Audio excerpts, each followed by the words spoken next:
श्री राधे श्याम। हम चर्चा कर रहे थे कि श्री मीराबाई जी को पता चलता है कि श्री बिहारीदास जी बाबा वृंदावन की तरफ प्रस्थान कर रहे हैं। वो भागकर बिहारीदास जी के पापा बाबा के पास जाती है और बोलते हैं, बाबा रोते हुए कि बाबा मेरे को भी ले चलो। बिहारीदास जी बाबा बोलते हैं कि मेरे को आपके साथ ही आपकी वर्षगांठ तक रहूंगा आपके साथ में। मैं बूढ़ा हो गया हूँ और मैं अभी भंसा गया हूँ। मेरे को श्री बिहारी के चरणों में बैठ के वहीं बस अब कीर्तन भजन करना है। अभी मेरा कुछ समय शेष है। देखो, तुम मेरे को नहीं पता था कि आप इतने बड़े हो, इतने बड़े भगत मेरे को यहाँ पे मिल जाएगा। मेरे को तो आश्चर्य होता है कि मैं ऐसी मीरा को देख रहा हूँ, बस शब्दों में बयान नहीं कर सकता। फिर मेरा गिड़गिड़ाने लगती है, रोने लगती है, बोल कि बाबा मेरे को भी वृंदावन ले चलो, मेरे को भी यहाँ पे अच्छा नहीं लगता, मेरा मन नहीं लगता। अब मैं किसके साथ भजन करूंगी, कौन मेरे साथ ठाकुर जी की चर्चा करेगा। आगे फिर हिचकी बन जाती है मीरा की, और मुझे आशीर्वाद दे दो बाबा, मुझको भक्ति प्राप्त हो, अनुराग प्राप्त हो, श्याम सुंदर मुझ पर प्रसन्न रहे। उनके बाबा के पैर पकड़ लिए जाते हैं मीरा द्वारा। अच्छा, बाबा कुछ बोल नहीं पाते, उनकी आंख के आंसू चरणों पर पड़ी मीरा के सिर को सिक्त कर रहे होते हैं। फिर भले गले से बोले, श्री किशोर जी और श्री श्याम सुंदर तुम्हारी मनोकामना पूरी करे बेटी। मैं जब एक और तुम्हारी भाव भक्ति को और दूसरी ओर समाज के बंधनों का विचार करता हूँ तो मेरे प्राण व्याकुल उठते हैं। बार बार प्रभु का स्मरण करके उनसे प्रार्थना करता हूँ कि मेरी बेटी का मंगल हो और मंगल हो। चिंता न करो पुत्री, तुम्हारे गिरधर ही तुम्हारी रक्षक हैं। अभी 1.5 महीना और रहूंगा यहाँ पे। मीरा के एकादश वर्ष में प्रवेश के तीसरे दिन ही दूधाजी बाबा बिहारीदास जी के साथ श्याम कुंज में आए। बाबा ने बड़े मन से कहा, मैं जा रहा हूँ पुत्री। कहते कहते उनकी आंखों से कई बूंदें झर पड़ी। मीरा ने भी रोते हुए उनके चरणों पर सिर रख दिया।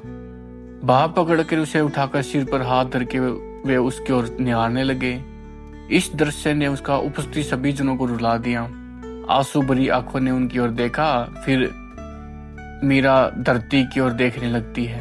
कुछ कहना चाहती हो बेटी? उसने आंसू पोंछते हुए बाबा बिहारीदास जी जैसे प्रार्थना करती है, पूछती है, बोलती है। मीरा के मूंदे हुए नेत्रों में प्रेमाश्रु टपक रहे होते हैं। उनके भरे गले से कहा, आप वृंदावन पधार रहे हैं ना बाबा, मेरा एक संदेश नहीं लेके जाओगे?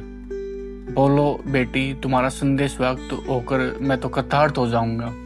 मीरा ने कक्ष में दृष्टि फेरी और उसकी दासियों सखियों के अतिरिक्त दूधाजी और रायसल भी वहां उपस्थित हो थे।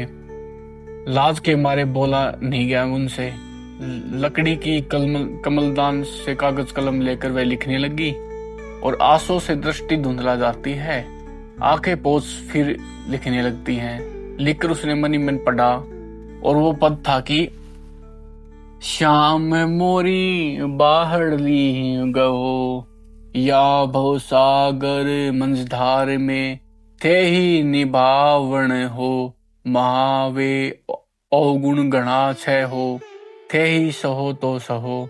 मीरा के प्रभु हरि अविनाशी, लाज विरद की कहो। और फिर आगे लिखती है, गोविंद कभू मिले पिया मेरा, चरण कमल को हंस हंस देखूं।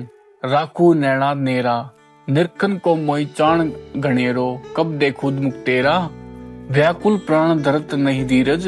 मिल तू मित सबेरा। मीरा के प्रभु गिरधर नागर, ताप तपन बहु तेरा। आगे पत्र को समेटकर सुंदर रेशमी थैली में रखकर उसके बाबा के बिहारीदास की ओर बढ़ा देती है। बाबा ने उसे लेकर शीत चढ़ाया और झोली में डिबिया निकाल कर उसे रख दी। गिरधर गोपाल को प्रणाम कर वह सब बाहर आ जाते हैं। मीरा ने एक बार पुनः प्रणाम किया। पहुंचाने कौन जाएगा? उसने दूधाजी से पूछा। मैं जाऊंगा, रायसल बोले। बाबा पुष्कर तक ही जाने को कह रहे हैं, किंतु आवश्यकता हुई तो वृंदावन तक मैं पहुंचा दूंगा। महावीर रायसल को देखकर मीरा को संतोष हुआ। बिहारीदास जी के जाने से ऐसा लगता जैसे गुरु मित्र और सलाहकार दोनों खो गए हों। शेष चर्चा आगे की चर्चा में श्री मीराबाई जी गुरु की तलाश में होंगी। कैसे गुरु मिलेंगे, कैसे श्री दूधाजी से चर्चा होगी गुरु की।